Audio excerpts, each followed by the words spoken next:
Good morning. It's wonderful to see you here, and thank you to everyone joining us on the live stream. I did a mini version of this sermon at the 9 o'clock service, and it generated about 30 minutes of conversation in the 11 of us who were gathered. So I hope it is a blessing and thought-provoking for you as well. How many of you here have heard the saying, "You can't teach an old dog new tricks"? Yep. Do you think it's true?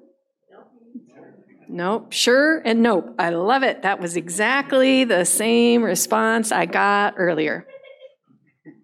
That saying is basically implying that once a person has a set of beliefs, notions, traits, or habits, they are set for life and nothing can ever change them.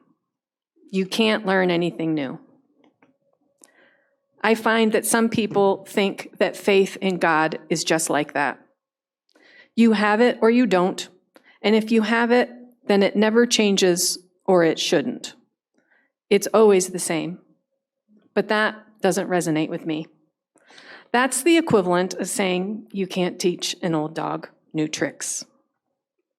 And as I reflected on the scripture from the book of Hebrews, I was struck by the repeated line, "by faith." By faith, our ancestors received. By faith, we understand. By faith, Abraham obeyed. By faith, he stayed. By faith, he received. Over and over, the phrase "by faith" followed by a line about what Abraham and then early followers of the way of Jesus, what they did because of their faith in God. And I'd say it's a good thing Abraham didn't know that saying that you can't teach an old dog new tricks, or he never would have had children and we never would be here. So the writer of Hebrews starts by saying that faith is the assurance of things hoped for, the conviction of things not seen. And faith for me is like that. We hope for and we trust. We can't always see it. Sometimes we don't even understand it. And yet, we do things by faith. What about you? Can you learn new tricks? Are you open to doing things by faith, or do you have like this set of things that you do and you've always done them that way and you will for the rest of your life? And what about our congregation? Can we learn new tricks?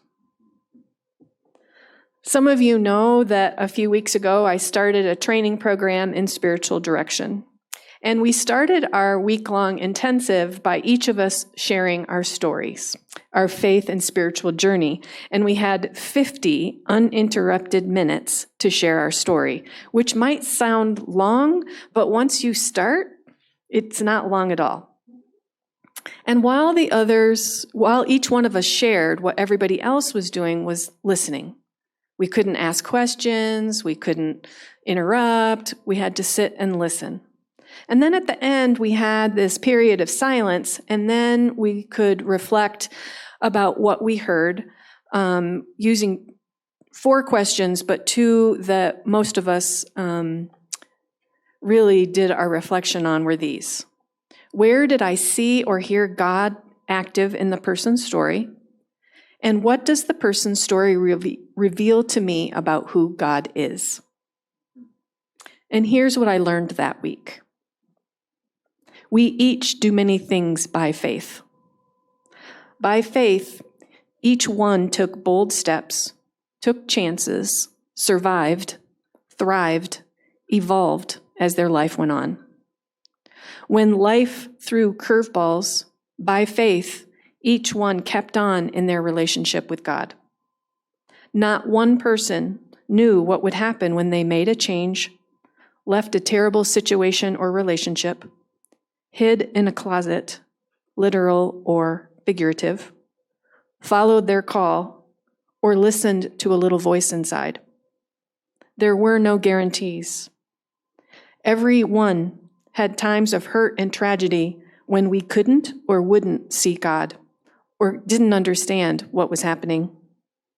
Some of us wandered in the wilderness, and yet By faith, each one made their way, evolving as we went, learning new things about ourselves, the world, God.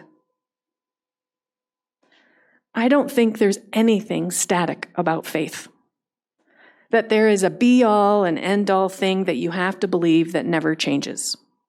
There are some people who do. But surely Abraham's faith in Yahweh was set. He knew God, and yet God kept calling him throughout his whole life to do things that were unexpected, different from what he had previously learned. Read through the book of Genesis, or the synopsis that we were given in Hebrews gives an account of what Abraham did by faith, not knowing what was going to happen or having any idea about an outcome. And many times he never even saw the outcome. He and his wife Sarah had offspring well after their childbearing years by faith. He did not live to see those offspring outnumber the stars in the sky, but he had faith it would happen. By faith, he almost sacrificed his son, and I find that really problematic, but that's a whole different sermon. But his son was spared, and he went on to be an essential person in the story of the Hebrew people.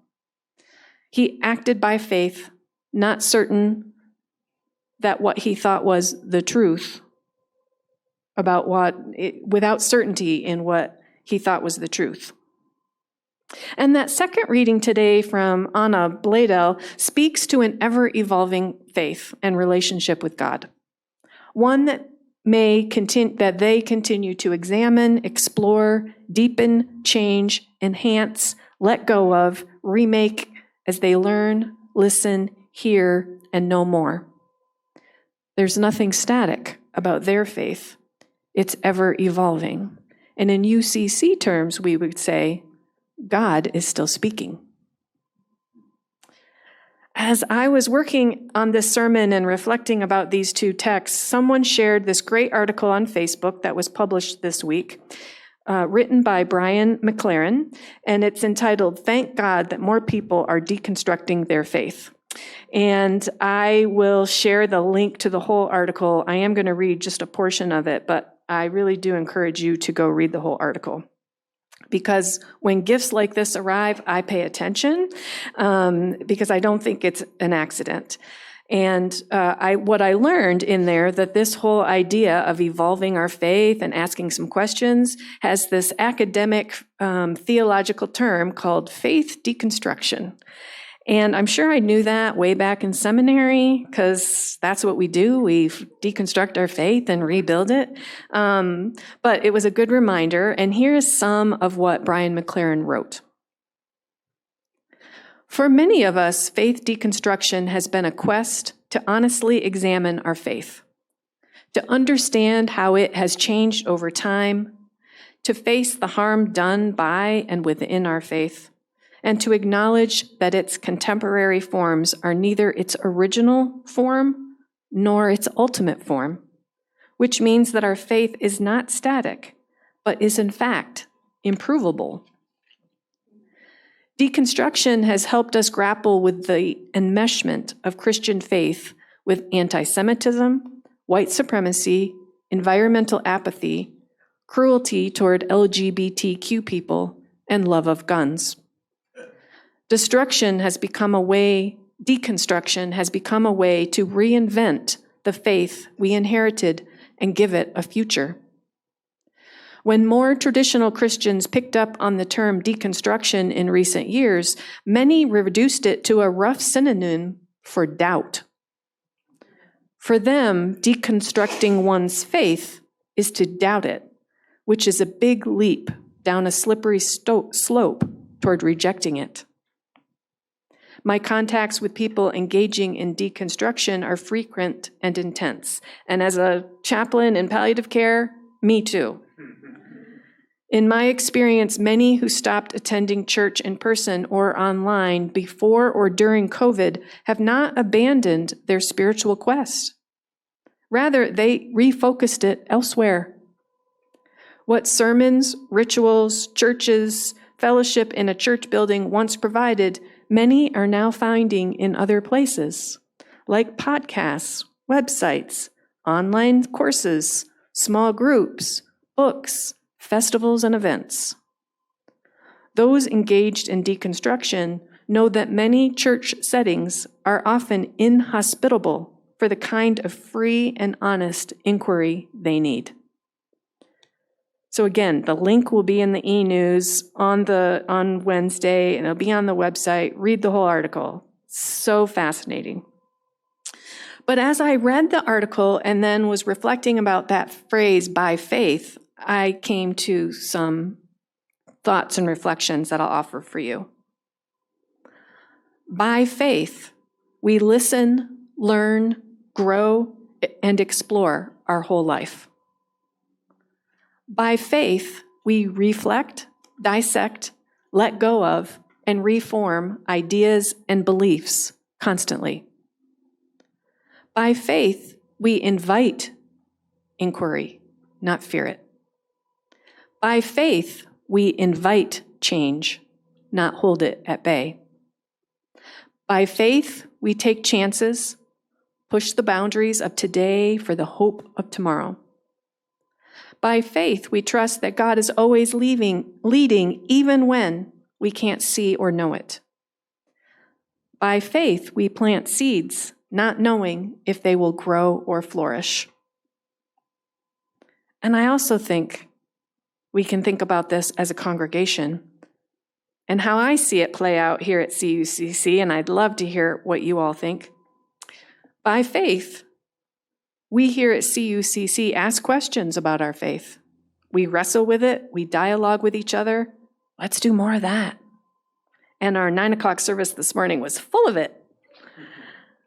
By faith, we joined together with 2 other congregations under Linda's lead, and we sponsor and support a family from Afghanistan fleeing violence, even though the obstacles were really high.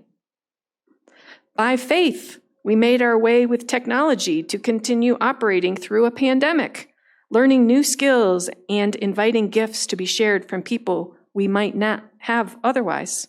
We've got Truett over there who joined us and helped us figure out live streaming and OBS, and we have Alex and Raymond operating the system today, among many others.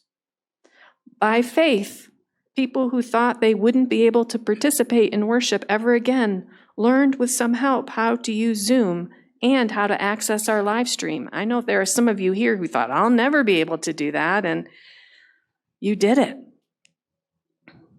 By faith and through our grief, we came together to prove that we can do something about gun violence, and we started a movement among other churches and denominations to turn unwanted guns to garden tools, saving lives.